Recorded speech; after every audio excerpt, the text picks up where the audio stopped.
नमस्कार दोस्तों, कैसे हैं आप सभी लोग। उम्मीद करता हूँ अच्छे होंगे, बढ़िया होंगे। तो दोस्तों, आज के इस वीडियो में हम बात करेंगे कि ज़मानत क्या होती है और यह क्यों ज़रूरी होती है, आपके क्या अधिकार हैं और इसकी प्रक्रिया क्या है।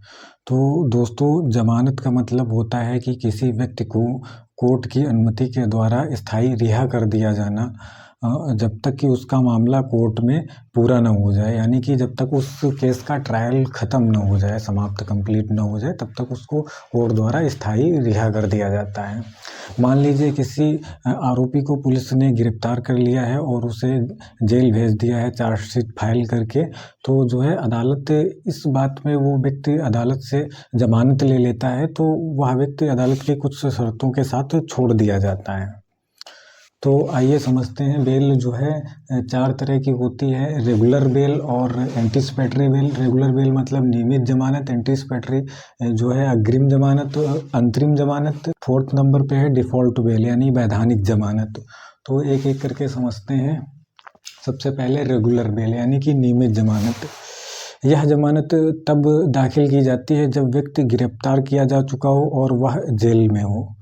फिर इसकी प्रक्रिया जो बताएं कि सबसे पहले आरोपी के पक्ष के जो वकील होते हैं वह जो अदालत में एक बेल एप्लीकेशन दाखिल करते हैं। फिर उसके बाद जमानत का फैसला अदालत की इस बात पर निर्भर करेगा कि जो है अपराध कितना गंभीर है।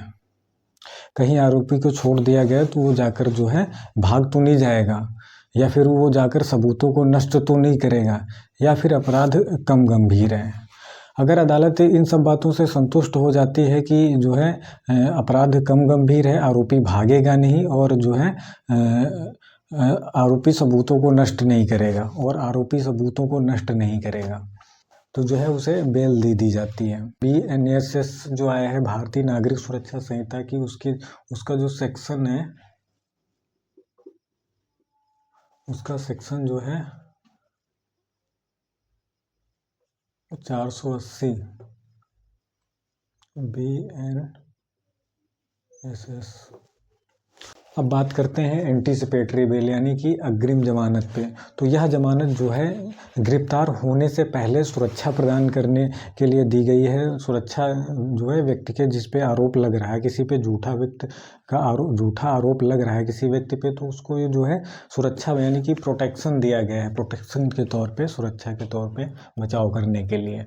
तो इसमें क्या होता है कि उस आरोपी को अदालत में जो है अगर किसी के खिलाफ झूठा केस दर्ज हो गया, उस व्यक्ति को यह शंका हो कि उसके खिलाफ झूठा केस दर्ज किया जा सकता है, तो वह व्यक्ति जो है इसके लिए अपील कर सकता है, तो उसमें जो है याचिका दायर कर सकता है। आजकल की जो समय में जब व्यक्ति को जैसे दहेज उत्पीड़न हो गया, या फिर आर्थिक अपराध हो गया, या राजनीतिक अपराध हो गया, तो इस तरह के अपराधों में जो है व्यक्ति पे लगते रहते हैं। अब अदालत ये देखती है कि अपराध कैसा है, तो जो है इसमें जो है व्यक्ति जब पहुंचता है अग्रिम जमानत के लिए, जब पहुंचता है तो अदालत यह देखती है कि क्या व्यक्ति पे जो आरोप लगे हैं वह झूठे हैं, क्या इसमें जो है आरोपी जो व्यक्ति है वो जांच में सहयोग करेगा या नहीं। अगर व्यक्ति जो है जांच में सहयोग करता है तो उसे एंटीसिपेटरी बेल दे दी जाती है, और एंटीसिपेटरी बेल मिल जाने पर फिर पुलिस गिरफ्तार नहीं कर सकती है। फिर चाहे आप जो है थाने के सामने से 10 बार निकलिए, बैठिए, पुलिस देखे, उसमें जो है आपको एक लिखित में दे दिया जाता है कि जब तक जांच की प्रक्रिया होगी, जितने दिन की जो भी होगा, तो उसमें पुलिस आपको अरेस्ट नहीं कर सकती है। अंतरिम जमानत मिल जाने के बाद में जो है आरोपी को अदालत की शर्तों का पालन करना पड़ता है। ये एंटीसिपेटरी बेल जो है, ये बेल सेक्शन 482 BNS में है। अब बात करते हैं अंतिम जमानत पे। तो अंतरिम जमानत यह स्थायी समय के लिए दी जाती है, एक स्थायी राहत प्रदान की जाती है व्यक्ति को, जो है विशेष परिस्थितियों में दी जाती है। तो इस जमानत में जो है special power of high court और court of session regarding to bail, इस बेल में जो है हाई कोर्ट और सेशन कोर्ट को अधिकार होता है, उसके पास विशेष शक्तियाँ होती हैं कि वह कब बेल दे सकती है। जैसे कोई आरोपी गंभीर बीमार है, गंभीर बीमारी है, किसी आरोपी को गंभीर बीमारी है, तो उसे स्वस्थ के लिए जो है जमानत दी जा सकती है। और दूसरे नंबर पे मतलब पारिवारिक जो है कोई ऐसी स्थिति हो जहाँ पे उसको जमानत देना अनिवार्य हो, जैसे किसी की परिवार में मृत्यु हो जाना, या शादी, या विशेष किस्म की परिस्थितियाँ हो सकती हैं, और फिर उसके बाद में बात करते हैं तीसरे नंबर पे जो है, या किसी महिला, गर्भवती महिला या फिर किसी का छोटा, महिला का छोटा कोई बच्चा हो। और जैसे कि जांच में सहयोग, प्राथमिक जांच में सहयोग करना, या फिर अदालत में उपस्थित होना, या ऐसे कई सारे कारण हो सकते हैं जिसके लिए जो है व्यक्ति को अंतरिम जमानत दी जा सकती है। तो यह एक तरह से जो है अंतरिम जमानत, यह एक स्थायी जमानत होती है। इसके एक सीमित समय के लिए ये दी जाती है। जो ये दी जाती है, ये 483 BNS के तहत दी जाती है, यानी भारतीय नागरिक सुरक्षा संहिता जो है उसके तहत दी जाती है। अब बात करते हैं डिफ़ॉल्ट बेल, यानी कि वैधानिक जमानत। तो यह जमानत जो है फंडामेंटल, व्यक्ति के फंडामेंटल राइट्स का जो आर्टिकल 21 है, यानी कि स्वतंत्रता का अधिकार जो 21 अनुच्छेद 21 में है, तो ये उसके तहत आती है। वैसे इसका BNS में जो है वो किया गया है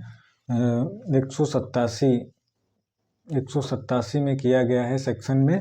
तो ये जो है फंडामेंटल राइट्स के इसलिए आती है क्योंकि इसका एक प्रोसेस होता है। जैसे कि मान लो कोई व्यक्ति पे आरोप लगा है कि वो अपराध किया है किसी, तो इसमें यदि कॉग्निजेबल ऑफेंस जैसे होगा कि संज्ञेय अपराध होगा, गंभीर लगा होगा, तो इसमें एक जांच का प्रोसेस होता है। पुलिस को, व्यक्ति को पुलिस कस्टडी में ले लेती है, आरोपी को। उसके बाद में जो है जुडिशियल कस्टडी में भेज देती है जब तक जांच का प्रोसेस चलता है।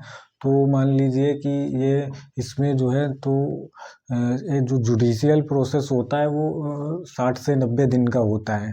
फिर उसके बाद में जो है, जब पुलिस अपनी चार्जशीट दाखिल कर देती है, यदि नहीं कर पाती है इस समय में, ड्यूरेशन में, तो उसको जो है डिफ़ॉल्ट बेल मिल जाती है। पुलिस 60 से या 90 दिन के बीच में, यदि संज्ञेय अपराध है तो उसमें 90 दिन का समय देती है, और अगर नॉन कॉग्निजेबल असंज्ञेय अपराध है तो उसमें जो है 60 दिन का देती है। इन बीच में जो है अगर नहीं कर पाती है तो उसकी स्वतंत्रता का अधिकार जो है, व्यक्तिगत स्वतंत्रता का अधिकार, वो जो है आर्टिकल 21 के तहत जो है मिल जाता है, तो उसे डिफ़ॉल्ट बेल दे दी जाती है।